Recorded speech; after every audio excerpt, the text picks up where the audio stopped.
नमस्कार, रात के 9 बज चुके हैं। वक्त हो गया है निष्पक्ष न्यूज का। मैं हूं आपके साथ शीतल राजपूत। निष्पक्ष न्यूज में आज आपके लिए लेकर आए हैं आज की 3 बड़ी खबरें। सबसे पहली खबर महाराष्ट्र में उद्धव सरकार के संकट से जुड़ी हुई है।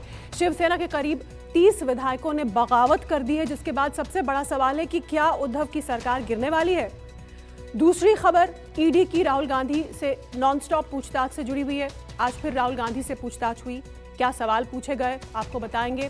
और कांग्रेस नेता अलका लांबा के क्यों आंसू छलके, उसकी पूरी रिपोर्ट आपको दिखाएंगे। आज की तीसरी बड़ी खबर राष्ट्रपति, देश के राष्ट्रपति उम्मीदवार से जुड़ी है। आज विपक्ष ने यशवंत सिन्हा को राष्ट्रपति का उम्मीदवार बना दिया। बीजेपी का उम्मीदवार कौन होगा, अभी तक सब मौन है। बैठक इस पर जारी है। क्यों और कैसे यशवंत सिन्हा की उम्मीदवारी पर मोहर लगी, ये तमाम बातें आपको पूरी रिपोर्ट आपको दिखाएंगे। तो आइए शुरुआत करते हैं आज की निष्पक्ष न्यूज की।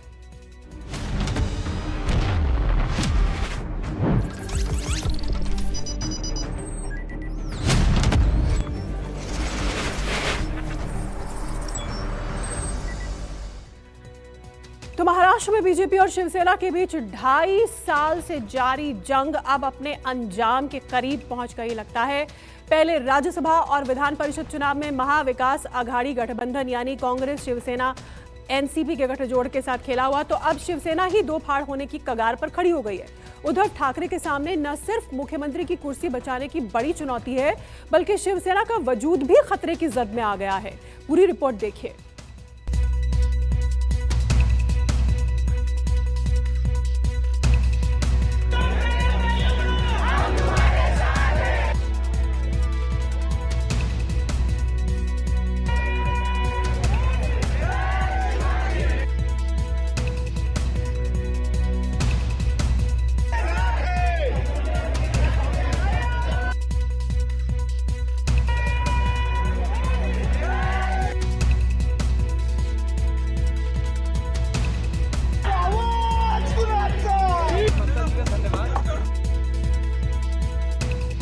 जो कुछ भारत में हुआ ये पिछले 2-2.5 साल में this is the third incident. इससे पहले 2 हुए थे।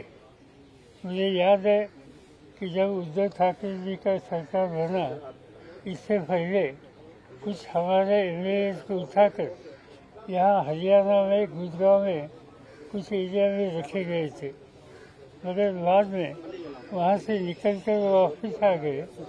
सरकार बनाया। सरकार बनने के बाद पिछले 2.5 साल सरकार ठीक से चल रहा है। शिवसेना में उठे बगावत के बवंडर से महाराष्ट्र की सियासत 180 डिग्री घूम गई।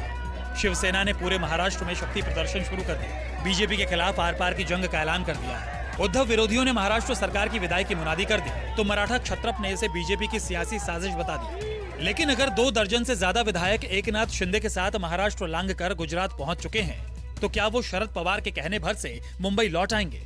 हालांकि शरद पवार का कहना है कि उद्धव सरकार पर फिलहाल कोई खतरा नहीं है।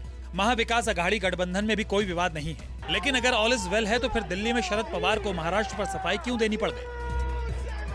बात है कि वहाँ जो अंडरस्टैंडिंग है तीनों पार्टी में, इसमें शिवसेना के पास मुख्यमंत्री की जिम्मेदारी है, डिप्टी सीएम एनसीपी के पास है, और इन्फोर्समेंट बाकी जो मंत्रालय है इसकी जिम्मेदारी सरकार के कांग्रेस के ऊपर है।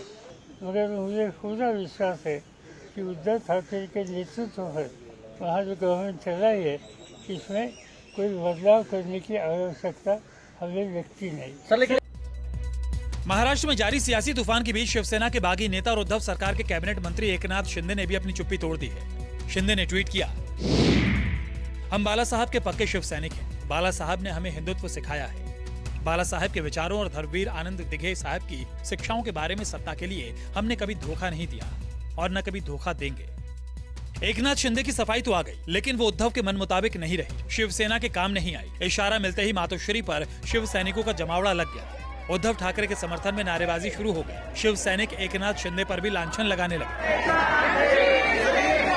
शिंदे की खुली बगावत के बाद उद्धव ठाकरे ने आनन फानन में शिवसेना विधायकों की बैठक बुलाई और चंद मिनटों के भीतर एकनाथ शिंदे विधानसभा में शिवसेना के नेता पद से चलते कर दिए गए। पार्टी ने अजय चौधरी को विधायक दल का नया नेता चुन लिया। सवाल है कि शिवसेना से सियासत का ककहरा सीखने वाले एकनाथ शिंदे ने पार्टी से बगावत क्यों की? आखिर उद्धव को बताए बिना वो समर्थकों के साथ गुजरात क्यों गए? सियासी जानकारों की माने तो एकनाथ शिंदे का नाम मुख्यमंत्री पद की रेस में था, लेकिन जब उद्धव ठाकरे को सीएम बनाया गया तो उनका नाम पीछे छूट गया। शिवसेना में उद्धव के बाद आदित्य ठाकरे को बढ़ावा मिलना भी शायद शिंदे को रास नहीं आया। एकनाथ शिंदे के बेटे श्रीकांत शिंदे सांसद हैं और वो अपने बेटे के सियासी करियर को भी आगे बढ़ाना चाहते हैं। मुख्यमंत्री उद्धव ठाकरे अपनी बीमारी और कोरोना के समय उपलब्ध नहीं थे। संजय राउत हर दिन मीडिया से बात करते रहे, लेकिन शिंदे को मौका नहीं मिला। एकनाथ शिंदे के आरएसएस और देवेंद्र फडणवीस के साथ अच्छे संबंध हैं। वो चाहते थे कि शिवसेना बीजेपी के साथ जाए। शिवसेना के बड़े नेता होने के बावजूद एकनाथ शिंदे ने शिवसेना के स्थापना दिवस पर कार्यकर्ताओं को संबोधित नहीं किया, कुछ कहा नहीं। शिंदे समर्थक विधायकों का आरोप है कि उन्हें विकास के लिए फंडिंग नहीं मिलती। शिवसेना का दावा है कि उनके 35 विधायक मुंबई में हैं और 13 विधायक संपर्क में नहीं है। लेकिन गुजरात में सूरत से अहमदाबाद के होटल में शिफ्ट होने जा रहे बागी शिवसेना नेता एकनाथ शिंदे का दावा है कि उनके साथ पार्टी के 29 विधायक हैं। निर्दलीय और दूसरे दलों के भी विधायक हैं। ऐसे में बड़ा सवाल यही है कि क्या उद्धव सरकार बहुमत के संकट से जूझ रही है? इस सवाल के जवाब के लिए आंकड़ों के गणित पर जाना होगा। 288 विधायकों वाली महाराष्ट्र विधानसभा में बहुमत का आंकड़ा 145 है। सत्ताधारी महाविकास अघाड़ी गठबंधन की बात करें तो शिवसेना के पास 56 विधायक, एनसीपी के 53 और कांग्रेस के पास 44 विधायक हैं। तीनों मिलाकर 153 होते हैं। लेकिन उद्धव सरकार को 16 निर्दलीय और अन्य का भी समर्थन हासिल है, जिससे उद्धव सरकार के समर्थकों का आंकड़ा 169 हो जाता है। अब अगर बीजेपी की अगुवाई वाले एनडीए गठबंधन की बात करें तो बीजेपी के पास अपने 106 विधायक हैं और उसे आरएसपी के 1, जेएसएस के 1 और 5 निर्दलीय विधायकों समेत 113 विधायकों का समर्थन है।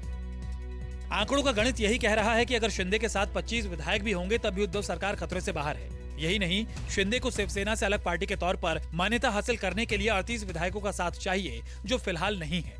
यही वजह है कि सत्ता परिवर्तन की लालसा होने के बावजूद बीजेपी नेता फूंक फूंक कर बयानबाजी कर रहे हैं, जबकि बैकफुट पर होने के बाद भी शिवसेना नेता संजय राउत अटैकिंग मोड में दिख रहे हैं। जो राजनीतिक घटनाक्रम हो रहा है उसको बहुत माइन्यूटली हम ऑब्जर्व कर रहे हैं। इससे कुछ परिवर्तन होगा यह कहना ये थोड़ा प्री मैच्योर्ड होगा। It's handle with care and we have to seen very keenly. We are observing all situations.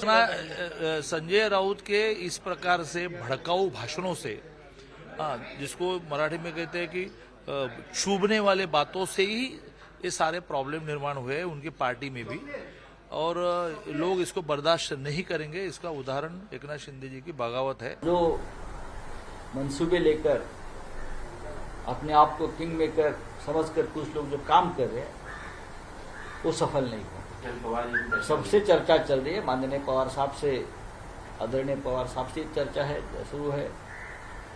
Uddhav ji से मेरी लगातार बातचीत चल रही है। मुझे इतना ही विश्वास है सब कुछ ठीक हो जाएगा। ये सभी लोग गुजरात में ही क्यों रखे जाते हैं? ये देश तो बहुत बड़ा है। सूरत में है, मैंने सुना है, हमारा उनसे संपर्क हुआ है। हमारे सब एमएलए वहां हैं। उसमें से बहुत से लोग जो है वापस आना चाहते हैं, लेकिन उनको वापस आना नहीं दिया जा रहा है। उनकी घेराबंदी की है। एमएलए और नेताओं से आपका संपर्क है? जी मेरा संपर्क है, क्योंकि कल ही इलेक्शन खत्म हुआ है। कुछ गड़बड़ी हुई है इलेक्शन में, ये मैं ये करना चाहता हूँ, कबूल करना चाहता हूँ। उसके ऊपर चिंतन होगा, उसकी चिंता है। मैं यकीन के साथ कहता हूँ बाला साहब ठाकरे जी के शिवसैनिक है ये, वो कोई ऐसा काम नहीं करेंगे। ये मेरी सोच है और मैं उनको अपील भी करूंगा। अपनी बात जो है आपस में बैठ के उसमें सुलह हो सकती है। बेशक महाराष्ट्र की महाविकास अघाड़ी गठबंधन में कोई फूट नहीं है। शिवसेना, कांग्रेस और एनसीपी एकजुट है, लेकिन अगर सरकार की अगुवाई कर रही शिवसेना ही टूट गई तो फिर खेला होना तय है। 2.5 साल पहले जो अंधेरे में हुआ था वो दिन के उजाले में भी मुमकिन है। विनोद जगदाले, मुंबई, न्यूज़ 24।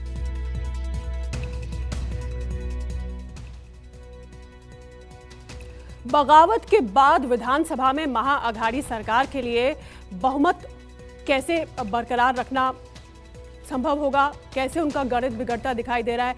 अगर सियासी संकट गहराया तो फिर बीजेपी कैसे सरकार बना सकती है? आंकड़े क्या हैं, मैथमेटिक्स क्या है, ग्राफिक्स के जरिए देखिए। आइए अब आपको समझाते हैं कि महाराष्ट्र विधानसभा का समीकरण क्या है। अगर सियासी संकट और गहराया और उद्धव सरकार गिरी तो बीजेपी के इस गणित के तहत सरकार यहां पर बना पाएगी। समझाते हैं आपको। महाराष्ट्र विधानसभा की देखिए, ये विधानसभा में हम खड़े हैं। कुल मिलाकर के महाराष्ट्र विधानसभा में 287 इस वक्त सीटें हैं 88, लेकिन एक सीट खाली है। बहुमत के लिए जो आंकड़ा चाहिए वो भी समझ लीजिए। बहुमत के लिए कुल मिलाकर के जैसा कि सामने आप देख पा रहे हैं 144 का आंकड़ा चाहिए। बीजेपी के 106 विधायक हैं, यानी बहुमत के लिए अभी भी बीजेपी को इन परिस्थितियों में 38 विधायक चाहिए। अब बीजेपी का ये कहना है कि शिवसेना के 26 बागी विधायक उनके साथ आ सकते हैं। अगर ये आ जाते हैं, यह आंकड़ा हो जाएगा 132 का। कहा यह भी जा रहा है कि अन्य जो 13 निर्दलीय विधायक हैं वो भी साथ आ सकते हैं। इस उम्मीद में भी है बीजेपी, और ये आंकड़ा ऐसे में बढ़कर हो जाएगा 145। एक विधायक एमएनएस यानी कि राज ठाकरे की पार्टी से ये मिल जाएंगे तो बीजेपी के पास एक और बढ़ जाएगा, 146 का आंकड़ा हो जाएगा, यानी बहुमत से 2 सीटें ज्यादा। और ऐसे में अगर उद्धव की सरकार गिरती है तो बीजेपी इसी आंकड़े के साथ सरकार बना सकती है। नमस्कार, मैं हूं मानक गुप्ता। अगर आपको हमारा ये वीडियो पसंद आया हो तो इसे लाइक और शेयर जरूर करें, और हां, हमें सब्सक्राइब और फॉलो करना ना भूलें ताकि आप देश और दुनिया की कोई खबर मिस ना करें। तो जुड़े रहिए हमारे साथ और देखते रहिए News 24।